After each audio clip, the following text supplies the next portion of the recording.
Bismillahirrahmanirrahim. Assalamualaikum warahmatullahi wabarakatuh. Saya ucapkan kepada para penonton kita pada pagi ini. Saya Muhammad Azizi bin Abdullah Omar selaku moderator kita forum pada pagi ini. Di sini bersidang 3 ahli panel yang akan berkongsi pendapat ataupun info berusul dengan tajuk forum kita pada pagi ini, kesan teknologi terhadap masyarakat.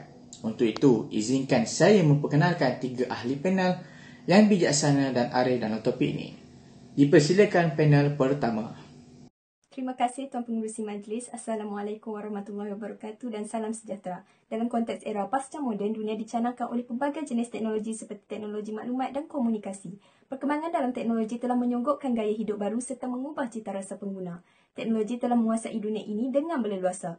Bagi menjawab persoalan yang diajukan oleh pengerusi majlis iaitu apakah impak positif teknologi terhadap masyarakat seimbang, saya sebutkan semula 4 aspek insan seimbang iaitu intelek, rohani, jasmani dan emosi.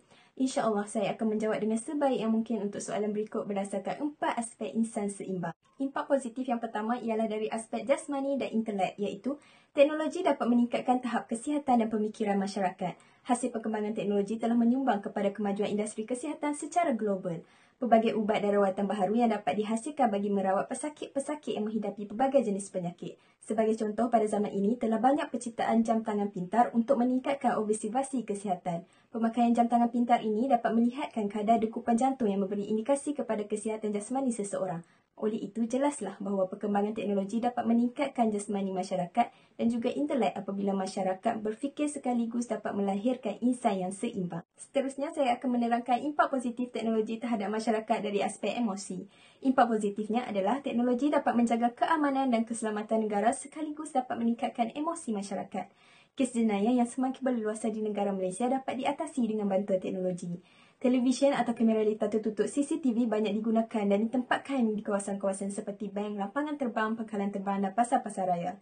Sistem CCTV ini ialah penggunaan kamera video untuk menghantar isyarat ke tempat-tempat tertentu. Isyarat yang dihantarnya tidak dihantar secara terbuka. Di samping itu, kegiatan jenayah yang berlaku dapat dikesan dan seterusnya memberkas penjenayah yang terbabit. Sebagai contoh, dengan bantuan CCTV, akhirnya kanak-kanak yang bernama Nurin Jazlin berjaya ditemui. Kes penculikan kanak-kanak yang penuh tragis tersebut pernah menggegarkan seluruh masyarakat Malaysia dan sudah tentu memberi impak besar terhadap emosi masyarakat. Hal ini juga bertepatan dengan satu artikel dari berita harian yang ditulis oleh Dr. Muhammad Bakri Bakar bertarikh 28 Disember 2020 yang bertajuk Manfaat Sains Teknologi dan Inovasi Makmurkan Negara. Dengan penjelasan tadi, maka jelaslah bahawa teknologi dapat menjaga keamanan dan keselamatan negara sekaligus dapat meningkatkan emosi masyarakat. Akhir sekali, dengan adanya teknologi dapat meningkatkan rohani masyarakat. Kesucian rohani sangat ditekankan dalam agama. Kesucian rohani membawa maksud keadaan mental yang logik dan mementingkan kebaikan manusia sejagat dan barulah kebaikan individu itu sendiri. Rohani setiap individu merupakan penentu moral sosial masyarakat itu dan penetapan undang-undang. Oleh itu, jelaslah bahawa rohani sangat penting untuk membentuk insan seimbang dan kita perlulah sentiasa berusaha untuk meningkatkan rohani. Sebagai contoh, kita boleh menonton ceramah-ceramah agama hanya di dalam telefon pintar. Ia memudahkan kita semua untuk mendapat ilmu agama sekaligus dapat meningkatkan rohani masyarakat. Dengan kupasan yang menarik, sememangnya diakui bahawa kecanggihan teknologi telah mendatangkan banyak faedah kepada masyarakat dari aspek intelek, rohani, jasmani dan emosi. Sebagai generasi yang berada pada pewarna globalisasi yang penuh dengan konklusi sengit ini, kita haruslah bersyukur dan menggunakan teknologi untuk segala kebaikan. Oleh itu, sudah terang lagi bersuluh bahawa insan seimbang dapat dilahirkan dengan bantuan teknologi yang banyak memberikan impak positif kepada masyarakat. Itu sahaja daripada saya. Terima kasih. Terima kasih kepada panel pertama. Seterusnya, panel kedua. Terima kasih kepada Tuan Pengerusi Majlis. Assalamualaikum warahmatullahi wabarakatuh. Salam sejahtera dan salam satu Malaysia.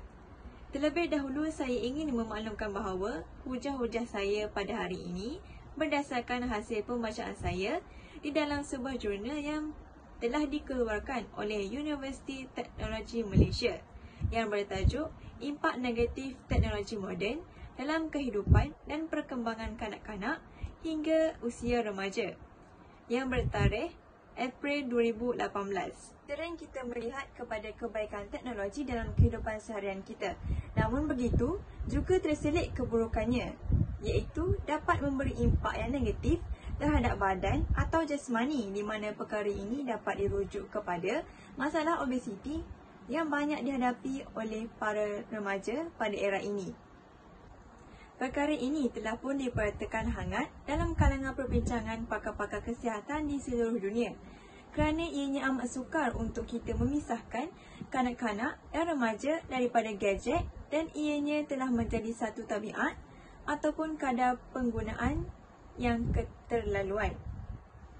Kadar penggunaan yang keterlaluan merupakan faktor utama kepada masalah obesiti dalam kalangan para remaja dan kanak-kanak. Hal ini kerana masalah tersebut langsung menghilangkan gaya hidup sihat dengan tiadanya aktiviti bersukan dan riadah yang dilakukan oleh mereka. Seperti yang kita sedia maklum, masalah obesiti ini berlaku kerana kurangnya aktiviti bersukan dan tidak mengeluarkan peluh.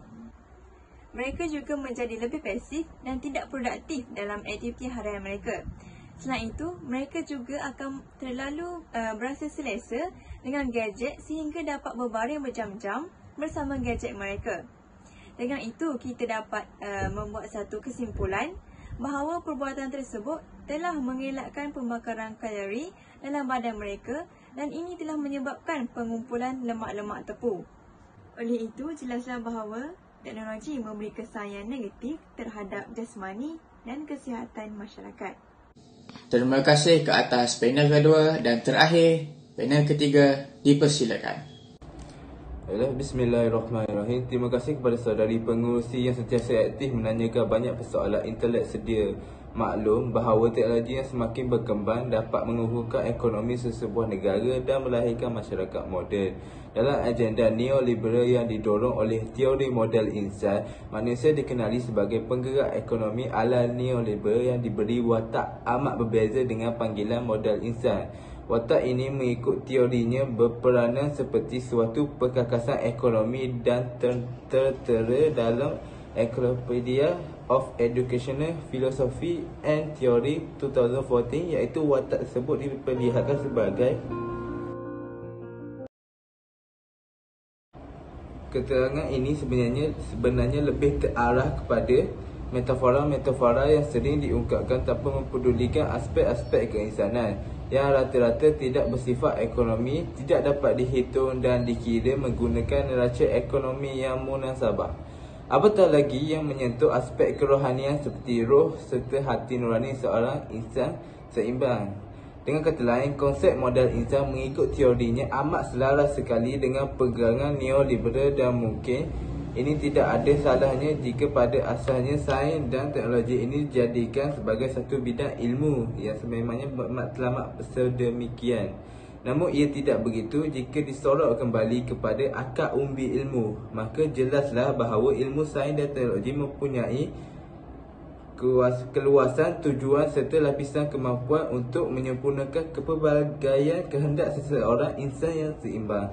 Tidak kira mana datangnya, ilmu sains dan teknologi mempunyai potensi yang boleh menyelami kepelbagaian aspek keinsanan dan bukan terbatas pada mana-mana satu aspek yang dipaksakan ke atasnya.